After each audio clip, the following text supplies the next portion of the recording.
Assalamualaikum warahmatullahi wabarakatuh. Perkenalkan, nama saya Galuh Chandra Kirana dengan NPM 2030511. Di sini saya akan memperkenalkan teman saya. Yang pertama ada Pratama Praja dengan NPM 20305029. Yang kedua ada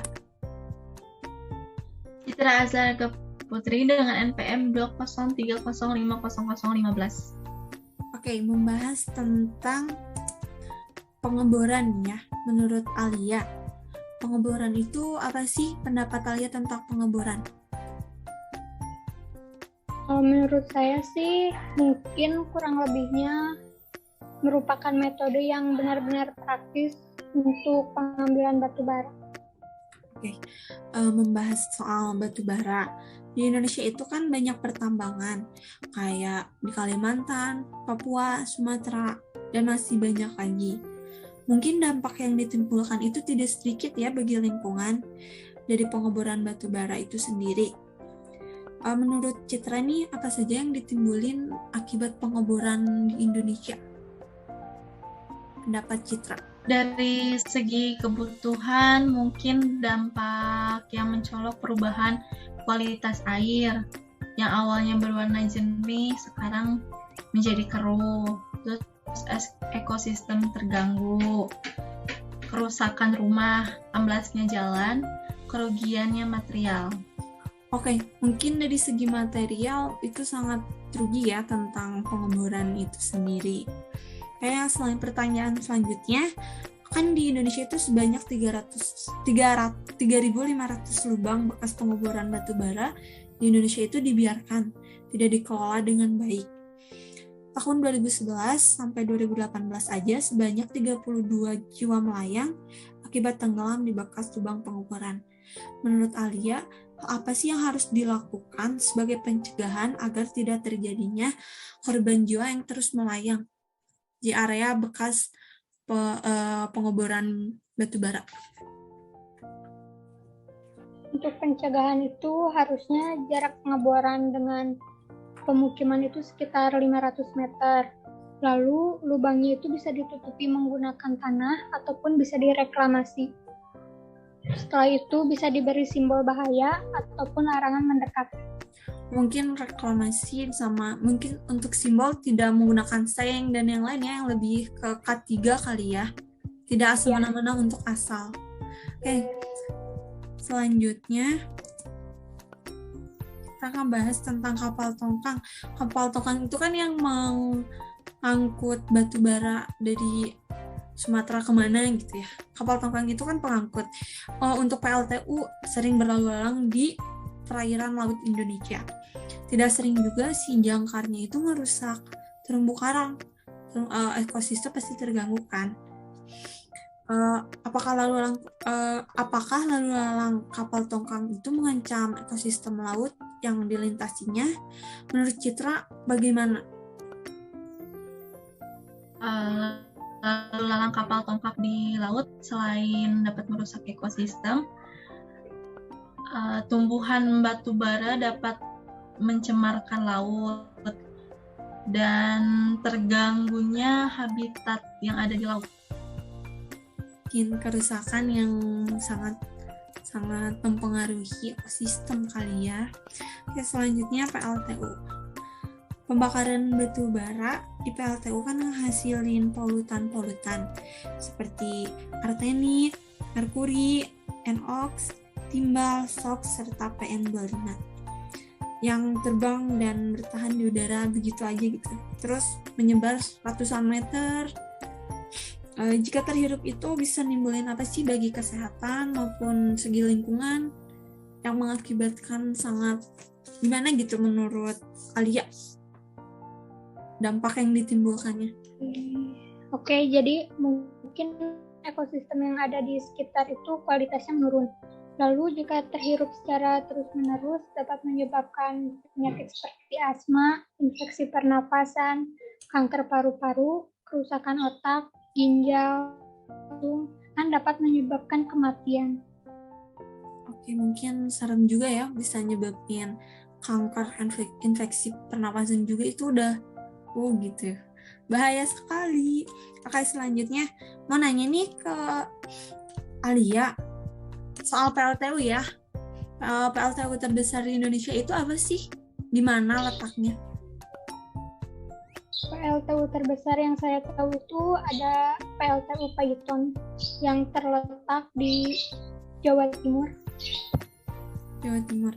Oke, ini kan tadi dampak untuk lingkungan ya. Kita bahas sekarang mau nanya tentang dampak ekonomi bagi masyarakat gitu. Dampak ekonomi pengeboran di batubara di Indonesia itu bagaimana ya menurut Citra? Ya, menurut saya mungkin dari segi ekonomi rugi karena kualitas hingga harga jual pun pasti menurun. Mohon maaf, jadi terputus. Bisa diulang nggak dampak ekonomi pengeboran batubara di Indonesia itu bagaimana? Mungkin dari segi ekonomi rugi karena sumber ekonomi hingga kualitas.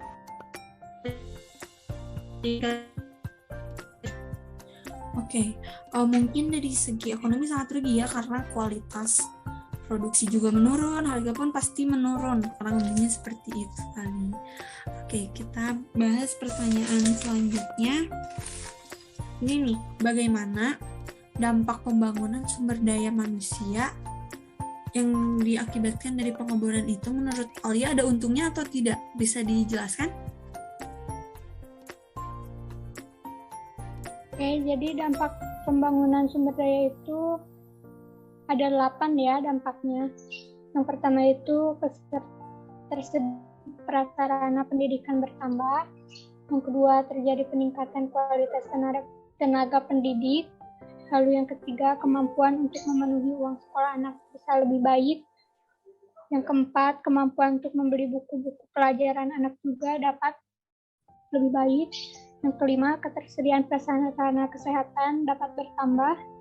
Lalu yang keenam dapat terjadi peningkatan kualitas kesehatan, yang ada kemudahan dalam mengakses fasilitas kesehatan, dan yang terakhir itu perusahaan dapat memberikan pemberdayaan kesehatan ataupun pendidikan kepada masyarakat.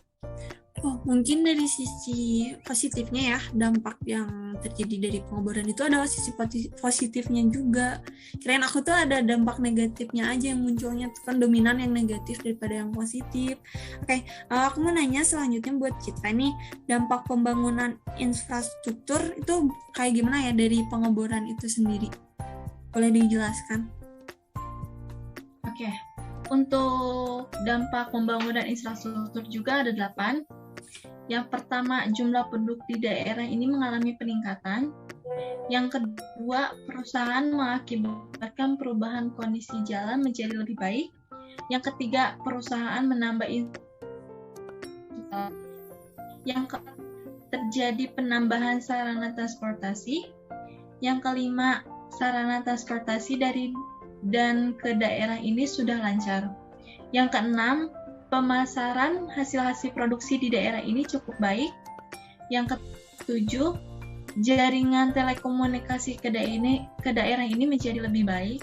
Yang kedelapan, terjadi kemudahan komunikasi dari ke daerah ini. Mungkin sekarang lebih dominan ada yang bagusnya juga ya dari sisi dampaknya, nggak semua negatif juga gitu. Oke, ada ini pertanyaan terakhir ya. Menurut Alia sendiri nih, kan biaya pemulihan lingkungan, dampak pengeboran ilegal di Indonesia tuh banyak banget, mencapai 6 triliun. Menurut Alia sendiri, pendapat Alia itu bagaimana sih tentang ini gitu? Biaya pemulihan lingkungan dampak pengeboran minyak ilegal bisa tembus 6 miliar. Pendapat Alia bagaimana?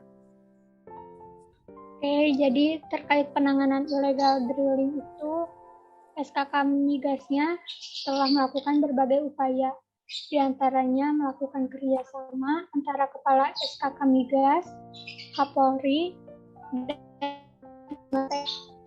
lalu SKK Migas juga dapat melakukan protap atau prosedur koordinasi apabila terjadi kegiatan sumur ilegal di wilayah kerja KKKS, sosialisasi kerjasama sumur tua sesuai Permen ESDM nomor 1 tahun 2008 sebagai bentuk CSR atau Pemberdayaan Ekonomi Masyarakat, FGD, dan KKKS, dan juga Kementerian ESDM, serta koordinasi dengan Kemenko Polhukam.